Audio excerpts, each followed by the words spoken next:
Hola, Aye, ¿cómo andás? Hola Ale, ¿cómo va? ¿Todo bien y vos? Bien, pasó mucho tiempo sin vernos y sin conversar de los temas de actualidad. Es otro país, parece, ¿no? No, claro. Viste que en el verano pasó lo mismo, ahora cada dos... Vos parás 2 semanas y es como que estamos en otro lugar, ¿no? Literalmente, y un Terrible. poco asusta porque tenés tantos temas para hablar que vos decís, bueno, ¿por dónde arrancamos? Exacto, tenemos 10 minutos para hacer una editorial, hablar de algo de derecho, algo de la abogacía. Acá estamos en Obrador Espacio Creativo, Bartolomé 1670. Tenemos a Juan Biagini en la operación técnica, a Peter Rosenmacher en nuestra producción. Y una cosa que, bueno, la semana pasada no estuvimos porque fue feriado puente. El 24 de marzo se conmemoraron los 50 años del golpe de Estado. Y estuve viendo todas las redes, una marcha impresionante. La cantidad de gente que hubo fue multitudinaria. multitudinaria. Hay una toma de un dron que muestra claramente la cantidad de gente que había en la Plaza de Mayo y en las diagonales, en Avenida de Mayo. Que coincide con lo que hablamos el programa anterior sobre una encuesta que había sacado la UBA con el CELS, que hablaba de esto, ¿no? De que 7 de cada 10 personas reconocen la existencia y la necesidad de que exista memoria, verdad y justicia, ¿no? Lo cual está bien arraigado en el pueblo argentino para que no se vuelvan a repetir esa historia nefasta que tuvo la Argentina, ¿no? Pero tengo una gran preocupación. ¿Cuál es tu preocupación? Hacía mucho que no se veía, pero en los últimos años se viene trabajando una línea de negacionismo. Y uno de los argumentos fundamentales, que esto fue lo que más me indignó a mí, es que se juzga la amistad de la historia. Y esto es totalmente falso. Pero es totalmente falso. Entonces fui a buscar un poquito los papeles de la historia y lo que encontré fue que apenas asumió Alfonsín el 10 de diciembre de 1983, días después, dictó 2 decretos. En uno mandó a juzgar a las 3 juntas militares, las 3 primeras juntas militares del proceso de reorganización nacional, Sí. a la justicia militar. Y a su vez, otro decreto donde mandó a juzgar a las cúpulas de las organizaciones terroristas, Montoneros y el ERP. Ambos terminaron en un juicio condenatorio. Firmenich terminó condenado a 30 años de prisión por los delitos que cometió, igual que las cúpulas militares con distintas penas, siendo los más castigados, ¿no? Videla y Macera. Sí. Gorriarán Merlo, de la cabeza del ERP, estuvo en ausencia, estuvo prófugo, y algunos del Montonero fueron absueltos y otros también estuvieron prófugos. Entonces, la democracia, los cimientos de nuestra democracia, juzgó toda la historia argentina, no juzgó una parte de la historia. La historia fue toda juzgada por los tribunales de la democracia y los tribunales constituidos a partir de 1983. Entonces, decir que se cuenta la mitad de la historia es falso. Lo que sí, en 1990 y pico, 92, 93, 92 me parece, Menem indultó a todos, ¿no? Indultó a los militares e indultó a las cúpulas de las organizaciones terroristas. ¿Qué pasa? Los delitos cometidos por las organizaciones de Montoneros, el ERP, etc., eran delitos comunes. No son delitos de lesa humanidad. Son delitos de personas comunes que tienen un determinado juzgamiento y una vez indultado no se puede retrotraer. En cambio, los indultos a los militares, como eran delitos de lesa humanidad, se declararon nulos y volvieron a estar de vuelta presos. ¿Bien? Igual que se declaró la nulidad de la ley de obediencia debida y punto final. Un paso re importante Re para importante la en el democracia. 2003, Total. 2004. Pero lo importante es que primero es falso que no se juzgó toda la historia argentina. Acá se juzgó todo. Las acciones, tanto de los guerrilleros como de las fuerzas militares.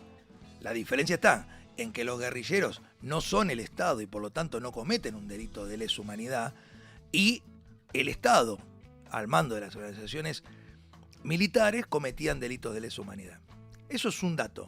Que es falso decir que no se jugó toda la historia en la Argentina. Que es uno de los argumentos principales que se usan Claro. el día del 24 de marzo, Totalmente. de los que están del otro lado diciendo, bueno, cuenten toda la historia, porque es una media verdad. No, Bueno, pero no la historia siempre se contó toda y se juzgó, y la democracia nueva aplicó toda la historia. Totalmente, pero está bueno aclararlo porque es uno de los principales argumentos para desacreditar lo que fue la época de la dictadura. Y Menem indultó a todos.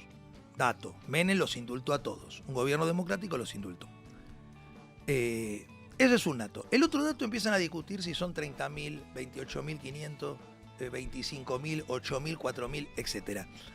Cuando uno habla de delitos de lesa humanidad y de genocidios como el que sucedió en la Argentina, donde hubo una persecución enorme a cualquier persona en razón de su ideología política, en razón de su profesión, en razón de su actividad gremial, etcétera, etcétera, es muy difícil llegar a un número exacto, ¿no? Lo mismo pasa con el holocausto del pueblo judío. Se habla de 6 millones de personas, pero en realidad creo que nadie se pudo haber tomado el trabajo de contar. Hay 6 millones. Se calcula que fueron 6 millones de personas. Pudieron haber sido 5.842.000 o 6.320.000. Digo, es un número que no tiene... le quita ningún valor al hecho ocurrido histórico y lo macabro que fue, ¿no? Exactamente, y lo terrible que fue. Total.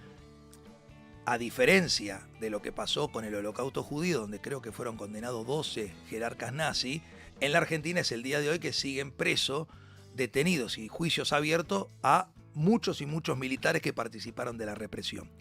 Pero entonces, ¿qué va uno? A la historia. Entonces yo encontré acá una documentación que explica lo siguiente. El Comité de Derechos Humanos de Ginebra había establecido que eran 1.377 los detenidos desaparecidos. Amnesty Internacional 4.000, la OEA 5.000. Todo esto fue a través de los años, ¿no? Esta cantidad de personas no es que de golpe apareció un número, sino que fue incrementándose a través de la investigación también histórica, porque empezaron a aparecer, documentos que acreditaban la desaparición de personas. No solo la desaparición, sino la gente que denunciaba a los familiares que ya no estaban. La Asamblea Permanente de Derechos Humanos llegó a 5.566. La Comisión Internacional de Derechos Humanos 79, que vino a la Argentina, 5.580. El New York Times hablaba de 6.000. Fahrenheit hablaba de 6.936. El Senado de España habla de 7.000.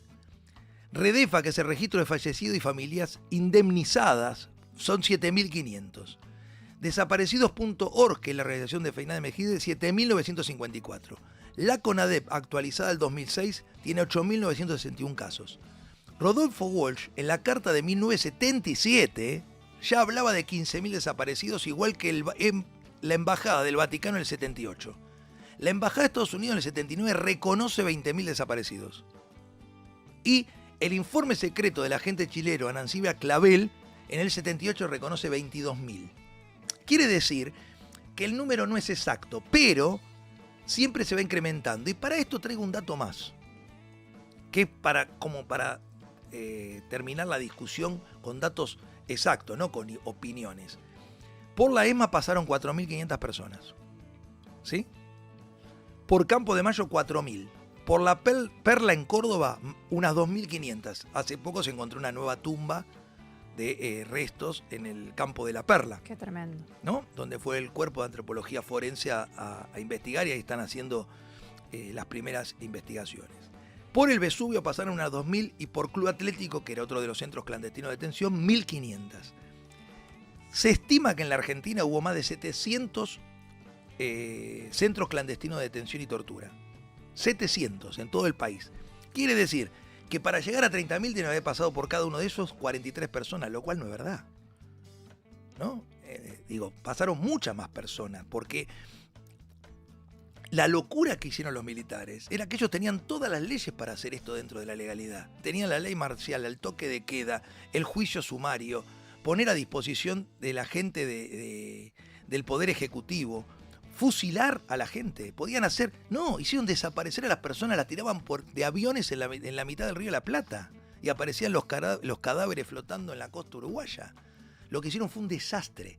Y terminaron toda esta situación apropiándose de más de 500 bebés, de los cuales 140 nietos han sido recuperadas su identidad y otros 300 y pico todavía están en la búsqueda, ¿no? Hacer eso requiere de que una democracia sólida como la nuestra lo juzgue y siga persiguiendo a los delincuentes hasta las últimas consecuencias. Y ¿no? que no se le quite la connotación histórica real que tuvo ese acto Total. a través de los años, ¿no? Para mí lo que me asombra, y de hecho en las redes sociales se vio mucho, es esto de querer justificar la violencia institucional que se ejecutó a través del Estado. Claro. Comentarios como no eran carmelitas descalzas, comentarios como no eran 30.000, comentarios como fue una guerra civil.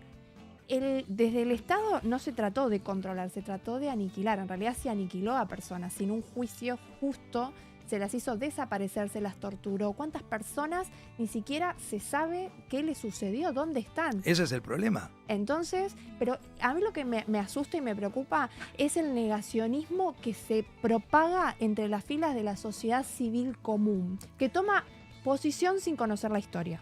Pero hay una parte de la historia que nadie cuenta, que cuando volvió la democracia restaurada después del 76, que fue el 10 de diciembre de 1983, el primer acto del gobierno fue juzgar a las dos partes del conflicto, no fue juzgar uno solo. Toda la historia se contó como era y la justicia se expidió. Después vino un presidente democrático como Menem y los indultó. Pero eso no es decir, no es que no se contó la historia fue contada, por un lado. Y por otro, discutir si fueron 30.000 o 20.000 o 35.000, nunca lo vamos a saber, porque por eso son delitos de genocidio y de lesa humanidad. ¿Por qué? Porque está todo oculto, porque no están las listas de las personas que secuestraban, no están las listas de las personas a las que se le apropiaron los bienes personales y después se los mandaban a matar solo para robarles las propiedades, que no tenía nada que ver con la política, ¿no? Total. Digo, porque también eso, hubo un montón de personas inocentes que no tenían ninguna ideología política, ni militaban en ninguna organización guerrillera, ni nada, ni subversivo, ni nada, y que también fueron desaparecidos. Total. Por razones económicas, ya, ¿no? O porque alguien me molestaba en el O trabajo. de conveniencia. O de conveniencia, exactamente. Entonces, Total. digo, todo eso que hizo la dictadura argentina, que fue terrible y único en el mundo, y único en el único país del mundo donde se lo juzgó, y se lo sigue juzgando por los delitos que cometieron, no se lo puede negar. Gracias a Dios, la gran mayoría del pueblo argentino entiende que esto fue así y está en contra de la negación de todos estos hechos, y lo sostiene y lo ve reflejado uno en cada 24 de marzo, en las marchas que se hacen para tener memoria, verdad y justicia.